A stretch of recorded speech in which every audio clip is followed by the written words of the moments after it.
என்ன நிசா தனியா நிக்கிற? எங்க உங்க அக்காலாம்?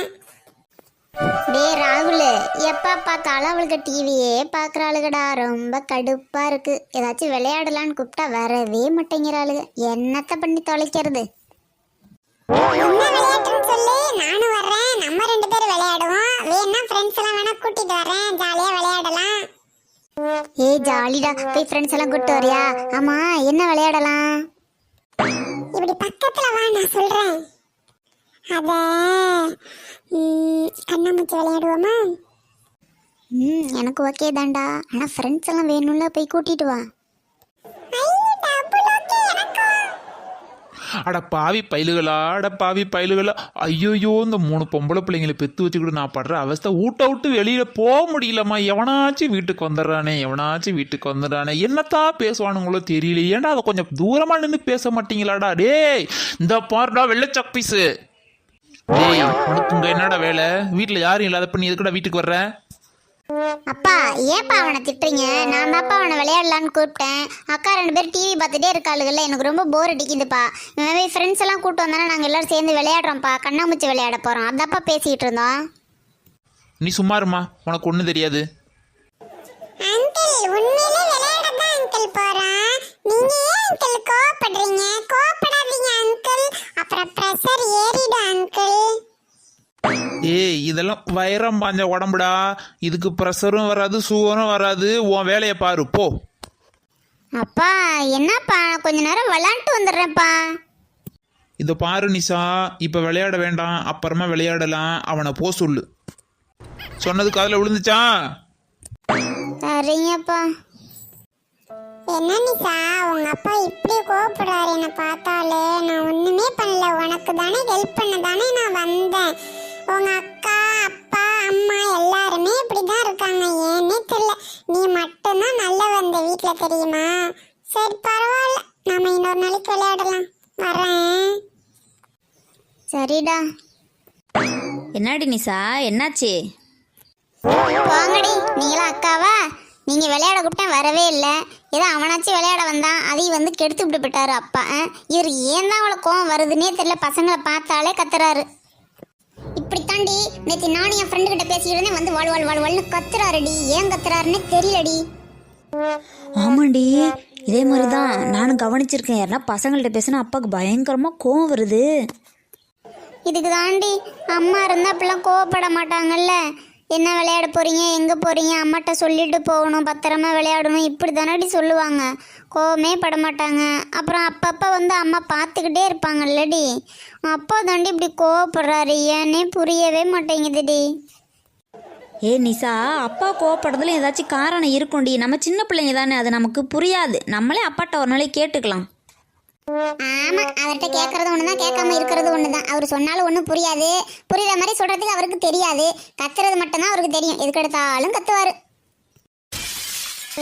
ஐயோ, எதுக்கு இந்தக்கா இந்த ஓட்டம் ஓடுது? எக்கா நின்னுக்கா. என்னடி நான் மட்டும் வேக வேகன போயிட்டு இருக்கிறேன்? எதுக்கடி என்ன நிற்க சொன்னேன்? என்னத்துக்கடி நெட்டவள்ளி? என்னடி நெட்டவள்ளி? அக்கா ஏக்கா இப்படி அவசரப்பட்டு ஓட்டமா ஓடுற? என்னடி ஒன்றும் தெரியாத மாதிரி கேட்டுக்கிட்டு இருக்கிற? நீ தானே வேலை தேடணும்னு சொன்ன. வீட்டில் உட்காந்துருந்தா யார் வேலை கொடுப்பா? 4 தெரு போனால் தானடி வேலை கிடைக்கும். அதுக்கு தான் இவ்வளோ வேகமாக ஓடுறேன். ஏன் அப்பா, என் புருஷனோட பெரிய பறக்காவட்டியாக இருப்ப போல இருக்கு நீனு. வேலைக்கு நான் போகணும்னு நினச்சதே சும்மா அப்படியே ஒரு ஃபன்னாக ஜாலியாக போகலான்ட்டு தான். நீ என்னமோ இந்த ஓட்டம் ஓடுற தெருநாய் மாதிரி. என்னடி நெட்டவள்ளி, ரொம்பத்தான் ஓவராக பேசுகிற. வாழ்க்கையில் வெறி வேணும்டி, சாதிக்கணுங்கிற வெறி வேணும். வெறி இருந்துச்சுன்னா இப்படி தாண்டி ஓடணுங்கிற எண்ணம் வரும். உன்ன மாதிரி ஜாலிக்காக போனால் அப்படி தாண்டி பொறுமையாக ஆமையாட்டம் நவுந்து வரணும். ஆமாம்போ, வெறி வேணும், நாய் மாதிரியே வளர்க்குறதுக்கு நிறைய வேணும்னு கிட்ட எதையாவது சொல்லிக்கிட்டு இருக்கிறேன். சரி போ, உன்னெல்லாம் திருத்த முடியாது. நீ ஓடுற ஓட்டத்தைப்படியே ஓடு. என்னடி சொல்கிறேன்? பின்ன என்னக்கா, பின்ன இவ்வளோ வேகமாக ஓடுறிய? எந்த கடைக்கு போய் என்ன வேலை கேட்க போகிற, என்ன பண்ண போகிற, எந்த யோசனை உனக்கு, எந்த ஐடியா வச்சுருக்கிற, எதுக்காக இவ்வளோ வேகமாக போடுற, போய் என்ன சாதிக்க போகிற? நீ போனவுடனே உனக்கு யார் வேலை கொடுக்க போகிறா? வேலை கொடுத்தோடனே உனக்கு முதல்ல சம்பளம் கொடுப்பாங்களே, என்ன வேலைன்னு உனக்கு தெரியுமா? அனாவசியமா நீ மூச்சு வாங்குற மாதிரி ஏன்க்கா அப்படி பேச வைக்கிற? இப்போ என்ன தாண்டி சொல்ல வர? பொறுமையாக பேசிக்கிட்டே என் கூட நடந்து வா. வர வழியில் ஏதாவது வேடிக்கையே நடக்கும், அதை பார்த்து அப்படியே சிரித்து பேசிக்கிட்டே போகலாம். அதை மட்டும் பண்ணு போதும். சரி வா. எக்கோ ராசாமணி எக்கோ, அந்த மூக்கொழுதி முனிசாமி அவன் இருக்கான்ல, அவன் என்ன பண்ணிக்கிட்டு இருக்கான் தெரியுமா? அந்த பக்கத்தூரில் ஒரு பொண்ணு இருக்கே, அதுக்கு ரூட் விட்டுக்கிட்டு இருக்கான்க்கா. இந்த பாருடி, இந்த பேச்சில் என்கிட்ட பேசாதடி. எனக்கும் 3 பொம்பளை பிள்ளைங்க இருக்கு. இந்த ரூட்டு விடுது, கார் விடுது, பஸ் விடுது, இந்த மாதிரிலாம் இந்த பேச்சில் என்கிட்ட நீ பேசாதடி. எனக்கு இதெல்லாம் பிடிக்கவே பிடிக்காது நெட்டவள்ளி. ஐயா, என்னத்தை நாங்கள் அப்படியே ஊர் உலகத்தில் நடக்காததை நாங்கள் வந்து சொல்லிவிட்டோமா? ஏண்டி, படிக்கிற வயசில் நல்லா படித்து வேலைக்கு போய் 4 காசு சம்பாரித்து சொந்த காலில் நிற்கணும்னு பிள்ளைங்களுக்கு சொல்லி கொடுக்கணும்டி. இந்த மாதிரி எவனாச்சும் சைடில் வந்து ஏதாச்சும் ரூட்டு போடுறான் அது இதுன்னு சொன்னீங்கன்னா அந்த பிள்ளைங்க வாழ்க்கை வீணாக போயிடும்டி. 3 பிள்ளைய பெற்ற பிறகு உனக்கு இது நல்லா தெரியுது, ஆனால் ஊருக்கு தெரியலையே, பசங்களுக்கு தெரியலையே. அந்த பசங்களுக்கெல்லாம் நீ போய் சொல்லி கொடுப்பியா? பசங்கள்லாம் உன்னால் திருத்த முடியுமா? நான் சொன்னதுக்கு என்னமோ பாஞ்சிக்கிட்டு வர்ற. ஒன்றுகிட்ட போய் நான் சவக சமைச்சிக்கிட்ட மாதிரி எனக்கு இதுவும் வேணும் இன்னமும் வேணும். நீ வாடி முதல்ல. அப்புறம் அந்த நடுத்தரு நாராயண மொவ இருக்கால, இன்னொரு தடவை இந்த மாதிரி பேசுன அப்படியே கல்லை தூக்கி நடுமண்டையில் போட்டு மண்டையை உடச்சி ஆஸ்பத்திரி கொண்டு போய் அட்மிட் பண்ணிடுவான் பார்த்துக்க. ஐ, இந்த அக்காவை நல்லா டென்ஷன் பண்ணி பார்க்கலாம் போல இருக்குதே.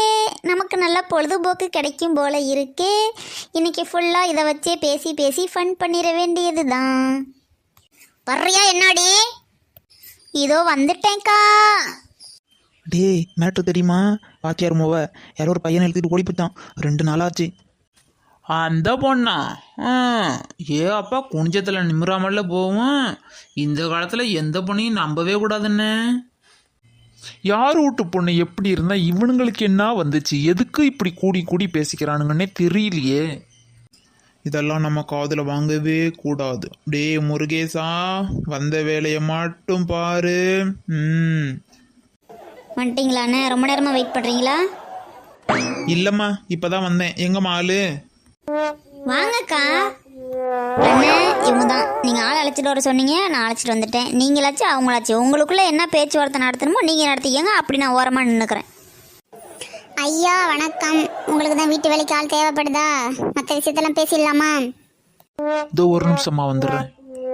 என்னம்மா ரேவதி, இவங்க ஆளும் ஹேர் ஸ்டைலையும் இவங்கள பார்த்தாலே இவங்க வீட்டு வேலை செய்கிற மாதிரியே தெரியலம்மா.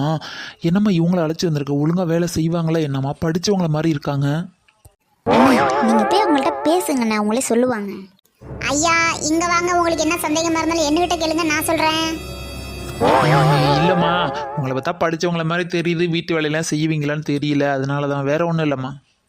அது இருக்கட்டும் ஐயா, உங்க வீட்டில் என்னென்ன வேலையெல்லாம் செய்யணும் அதை சொல்லுங்க.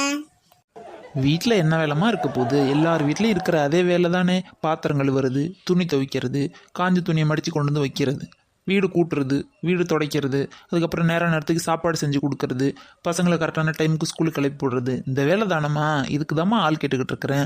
என் ஒய்ஃப் நல்லா செஞ்சிருவாம்மா. அவளுக்கு கொஞ்சம் உடம்பு முடியல, ஊருக்கு போயிருக்கா, அதனால தான். ஓகே ஓகே, உங்க பர்சனல்லாம் வந்து எனக்கு வேணாம்.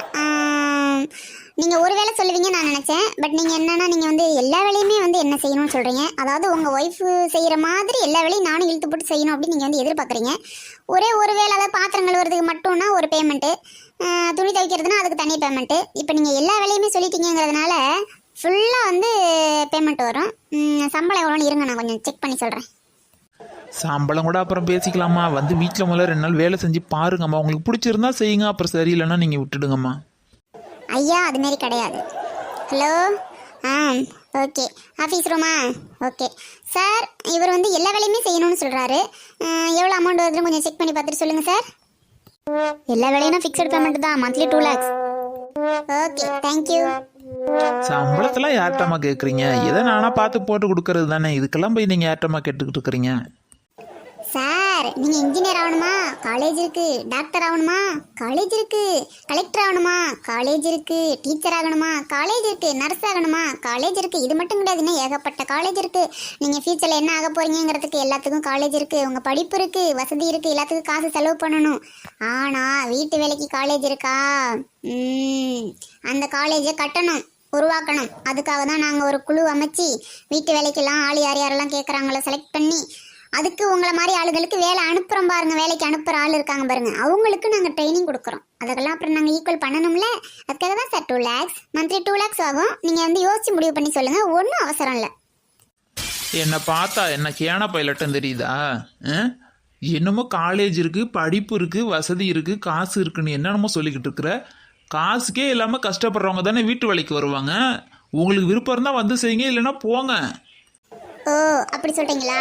அக்கா ரேவதி அக்கா, அப்ப நான் போயிட்டு வரேன். இவர் வீட்டுக்கு என்னால வேலைக்கு வர முடியாது. ஓகே நான் வரேன்க்கா, பாய். சரியான கஞ்ச பிசுனாரியா இருப்பான் போல இருக்கு. சம்பளம் கொடுக்கறது இப்படி அழுவுறான். நான் என்ன இவன் பொண்டாட்டியா? நமக்கு மதிப்பு மரியாதை நம்ம புருஷன் கொடுத்துக்கிறான்னு வீட்டு வேலையை பூரா இழுத்து போட்டு செய்யறதுக்கு. என்னண்ணே எவ்வளோ கஷ்டப்பட்டு கூட்டு வந்தேன் தெரியுமா? நீங்கள் பட்டுக்கு இப்படி வேண்டாம் போன்னு சொல்லிட்டீங்க. அதுக்கு தான் அக்கா அவங்கள சொகுசாவே வச்சுக்கிட்டு இருந்துருச்சு. அதான் வெளியில் உள்ள நடைமுறை வந்து உங்களுக்கு தெரியல. இப்போல்லாம் வீட்டு வேலைக்கு ஆள் கிடைக்கிறது எவ்வளோ கஷ்டம் தெரியுமா? நீங்கள் நினச்சோடனே அப்போல்லாம் கிடைக்கவே கிடைக்காது. எவ்வளோ கஷ்டப்பட்டு நான் கூட்டிகிட்டு வந்தேன். நீங்கள் என்னடனா முடியாதுன்ட்டீங்க. ஏதோ சம்பளத்தை கொஞ்சம் குறைச்சி தரேம்மா வாங்கம்மான்னு சொல்லியாச்சு கேட்க வேண்டியதானே? என்னம்மா ரேவதி, என்ன பேசுற? அந்த அம்மாக்கு எடுத்து சம்பளம் கிடையாதுமா, என் வருஷத்துக்கான வருமானம். ஒரு வருஷம் பூரா கஷ்டப்பட்டு சம்பாரிச்சாதான் எனக்கு 2 லட்சம் ரூபா காசு. அதுவே என்னால் முடியாது, ரொம்ப கஷ்டப்படணும் நான். ஏதோ ஒரு 5000 கேட்டுச்சா 10 கூட குறைச்ச போட்டு கொடுக்கலாம், 5-10. 2 லட்சம் ரூபாயாமே இந்த வீட்டு வேலை செய்யறதுக்கு என்னால் முடியாதாம்மா? அப்பா பாப்பா, செய்ய முடியாம தானே ஆளு கூட்டு வர சொன்னீங்க. இதெல்லாம் எனக்கு தூசி மாதிரி, நானே செஞ்சுக்கிறேன். என்ன சம்பளம் கம்மியான ஆள் இருந்தா நீ பொறுமையா, ஒன்றும் அவசரம் கிடையாது, எவ்வளோ பொறுமையா வேணாலும் நீ கூட்டிட்டு வா. சம்பளம் கம்மியாக கேட்கணும்.